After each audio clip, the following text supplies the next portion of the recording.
I finally bought my dream house after years of hard work, but then my sister abandoned her kids, and now my family says it's my problem. This is insane. Okay, so this is a mess, and I need to know if I'm being a complete a-hole or not. My 32F sister, Lisa, 36F, has always been the golden child in our family. Growing up, she could do no wrong. She got into trouble? It was just kids being kids.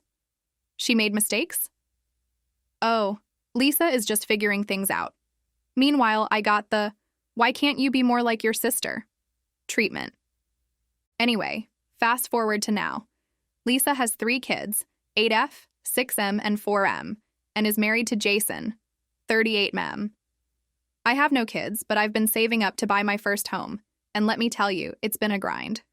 I've been working 2 jobs for years, and I just finally closed on a small house last month. It's nothing fancy, but it's mine, and I'm proud of it. So here's where the drama starts.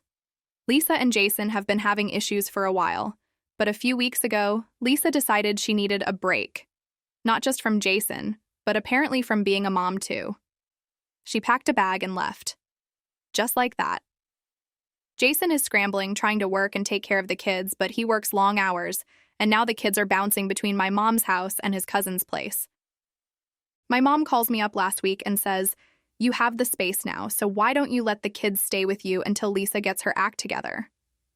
I was shocked, like, absolutely floored. I told her, "Mom, I just moved in, I'm still unpacking, I don't even have furniture in half the rooms yet. I'm not equipped to take care of 3 kids." She started guilt-tripping me, saying, "They're family, and they need stability right now. You're just being selfish." Then she said something that really pissed me off. "Well, you don't have kids, so it's not like you have anything else to focus on." I snapped.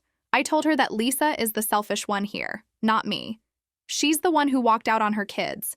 And why should I have to put my life on hold because Lisa can't handle hers? Mom started crying and said I was being heartless. The whole family is now split. Some are on my side, saying it's unfair for me to suddenly become a caretaker, while others are calling me cold and ungrateful.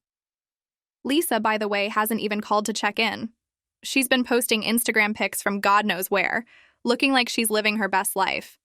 I feel bad for the kids, I really do, but I didn't sign up to be their mom. I worked hard to get to where I am, and I don't think it's fair to just drop everything because my sister decided to bail. So, aita? Update 1. After I stood my ground with my mom, things got quiet for a few days. I thought maybe everyone had finally realized I wasn't backing down, and they'd stop trying to guilt-trip me. Spoiler alert, I was wrong. Jason ended up calling me directly. Now let me say this, I don't dislike Jason. He's always been decent to me, and honestly, I feel bad for the guy. He's trying to juggle work, taking care of the kids, and dealing with Lisa's sudden midlife crisis. When he called, he sounded completely wrecked. He said something like, "Look, I know this isn't fair to you, but I'm desperate here. I don't know what else to do." He asked if I could at least take the kids temporarily, like just until he could figure something else out. I told him the same thing I told my mom. I wasn't prepared for this. I don't have the space, the energy, or frankly, the experience to take care of 3 kids. I said I was sorry, but I couldn't do it. He didn't get angry or anything, but I could hear the frustration in his voice when he said, "I just thought you'd want to help your family." That stung a little, not going to lie, but I stuck to my answer. I thought that would be the end of it, but nope.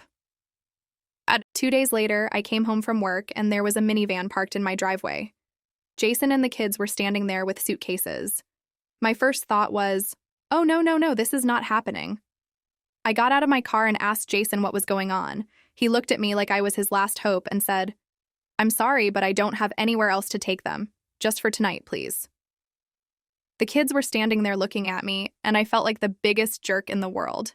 I didn't want to leave them out on the street, so I let them in, thinking it was just for the night. The one night has now turned into a week. Jason hasn't come back for them, and every time I call him, it goes straight to voicemail.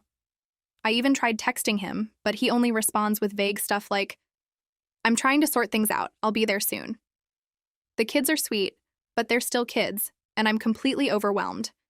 My house isn't set up for them. I had to go out and buy air mattresses and random stuff like toothbrushes and extra towels because I literally wasn't prepared for this. Meanwhile, Lisa is still AWOL. She's posting more pictures on Instagram, acting like she's on some luxury vacation. She hasn't even called her kids, let alone checked in with anyone to see how they're doing. It's like she just erased herself from her own life. I'm beyond furious with her, but there's nothing I can do about it. My mom found out the kids were with me and actually had the nerve to say, "See, I knew you'd step up eventually. You're proving you're a better person than you think." I lost it on her.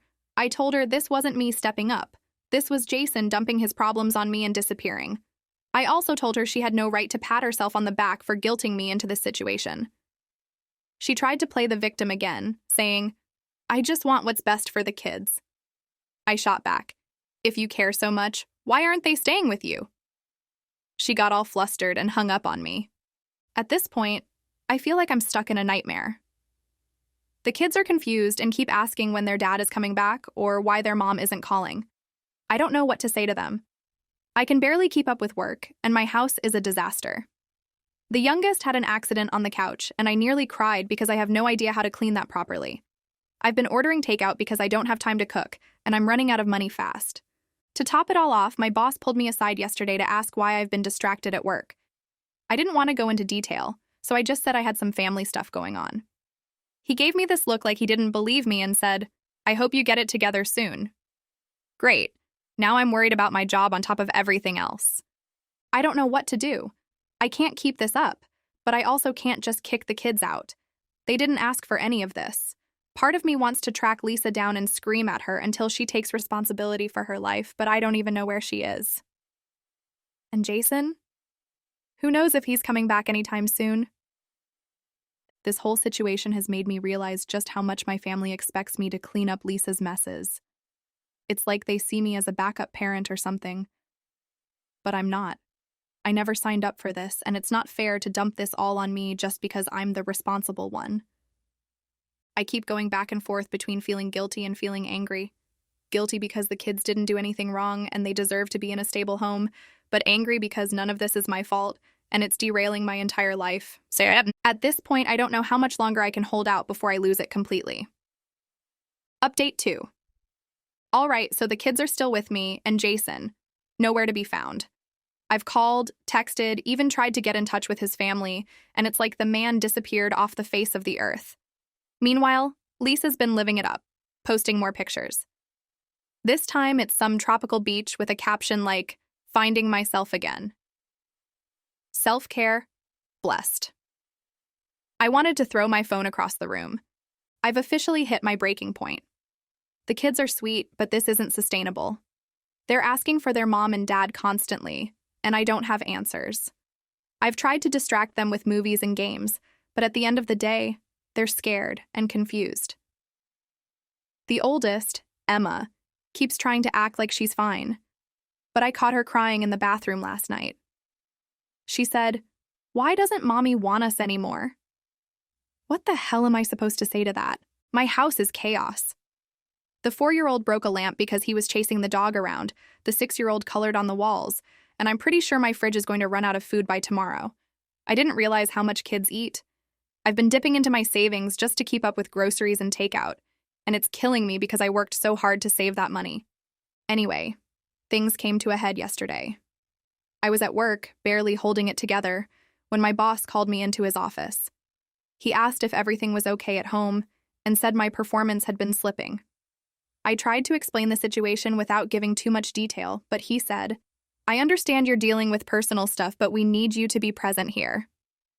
Translation: get it together or you're out. I left the office feeling like a complete failure. When I got home, the kids were arguing over the TV, and the youngest was crying because he spilled juice all over the rug. I just sat there staring at the mess and felt this overwhelming wave of hopelessness. I called my mom and told her I couldn't do it anymore. I said someone else needed to step up because I was at my limit. You know what she said? "You're being dramatic. Parenting is hard, but you just have to deal with it." Excuse me? Parenting? These aren't my kids. I didn't choose this. I told her that, and she got defensive, saying, "Well, they're family. We all have to make sacrifices." I asked her what sacrifices she's made because, as far as I can tell, she's done nothing but dump this on me. She hung up on me again. So I did the only thing I could think of. I called CPS. I felt horrible even dialing the number, but I needed advice. I explained the situation and asked what my options were. The woman on the line was sympathetic but blunt. She said I could voluntarily place the kids in foster care if I wasn't able to care for them, or I could try to get legal custody and apply for assistance. Foster care sounded awful, but the idea of going to court to fight for custody when I don't even want it? That's a nightmare. While I was on the phone, Emma must have overheard me. She came into the room crying and begged me not to send them away. She said, "We'll be good. I promise, don't send us to strangers."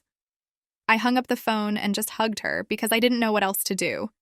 After that, I decided to try one last thing before making any big decisions.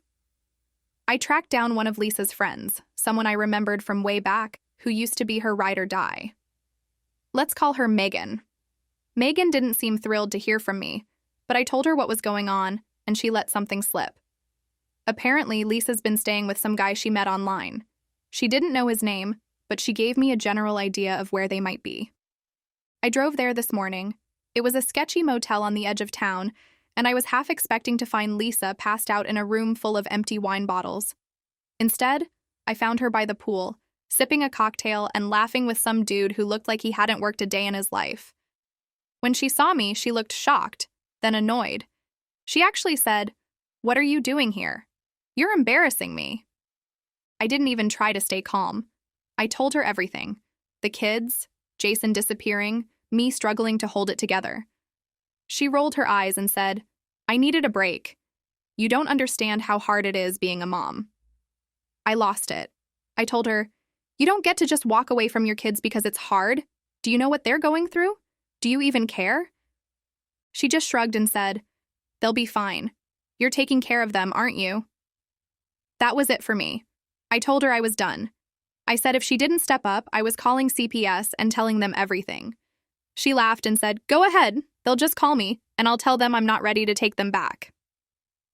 I left before I completely lost my mind.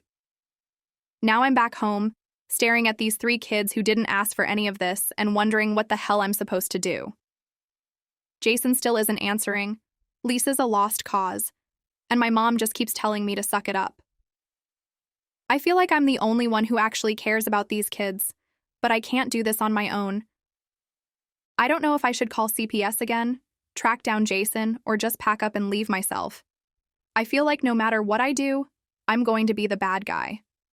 I'm exhausted, broke, and completely out of ideas. Update 3. So after my last update, I was pretty much done. I couldn't sleep, couldn't think straight, and every time I looked at those kids, I just felt this crushing guilt mixed with anger. It wasn't their fault they ended up here, but I was drowning, and no one in my family seemed to care about what this was doing to me. I knew I had to do something because I was officially out of options. First, I tried Jason again. This time, I left a voicemail that wasn't my usual, "Hey, call me back" tone. I said, "Jason, this is insane. If I don't hear from you in 24 hours, I'm calling the authorities." I didn't really expect him to respond, but surprisingly, he called me back the next morning. He sounded off, like he was trying to hold it together but barely hanging on. He admitted he'd been staying at a friend's place because he couldn't handle everything after Lisa left. He said he didn't think the kids would be safe with him right now because his mental health was in shambles. I wanted to scream, "Do you think I'm doing any better?" But I bit my tongue. Instead, I told him he needed to get his act together because his kids couldn't live in limbo like this. He started crying, which made me feel like the world's biggest jerk. But I didn't back down. I told him he needed to either come get his kids or start working with me to find a long-term solution because I couldn't keep doing this alone. While I was dealing with Jason, I also decided to involve a lawyer. I wasn't planning to fight for custody or anything, but I wanted to know my rights and what my options were. The lawyer basically told me that since neither parent was actively taking care of the kids, I could file for emergency guardianship, which would allow me to access resources and support. It wouldn't make me their legal parent, but it would give me some authority to make decisions for them while we figured everything out. I sat on that information for a day, debating whether I wanted to take that step. Meanwhile, I got another call from my mom. She'd heard about my plan to involve CPS, thanks to Lisa, who apparently thought it was hilarious to spread that around, and she was furious. She went on this long rant about how family takes care of family and how I was destroying Lisa's life. I cut her off mid-sentence and said, "Lisa destroyed her own life. I'm trying to save her kids from getting caught in the wreckage." She called me heartless, and I hung up on her. Then something crazy happened.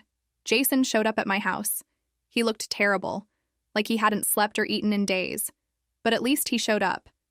He apologized over and over, said he felt like he'd failed as a dad, and promised he was going to try harder. I told him I appreciated that, but words weren't enough. I asked him if he was willing to go to therapy or counseling, and to my surprise, he said yes. He said he'd already started looking into it, but he didn't know how to juggle it all while working full-time. And that's when I brought up the idea of emergency guardianship. I told him it wasn't about taking his kids away, but about making sure they were safe and cared for while he got back on his feet. He hesitated, but eventually agreed. He said, "If this is what's best for them, I'll do it." Hearing him say that gave me a tiny glimmer of hope. We filed the paperwork together the next day, and within a week it was approved. That gave me access to some financial assistance, which was a huge relief because my savings were practically gone. I also got in touch with a local support group for kinship caregivers, and they've been amazing. They helped me find affordable daycare for the younger kids, and even offered to connect me with a counselor for myself. Now, about Lisa. I haven't heard from her since our confrontation at the motel. She's still out there pretending she doesn't have kids, and honestly, I've stopped caring. If she wants to run from her responsibilities, that's on her.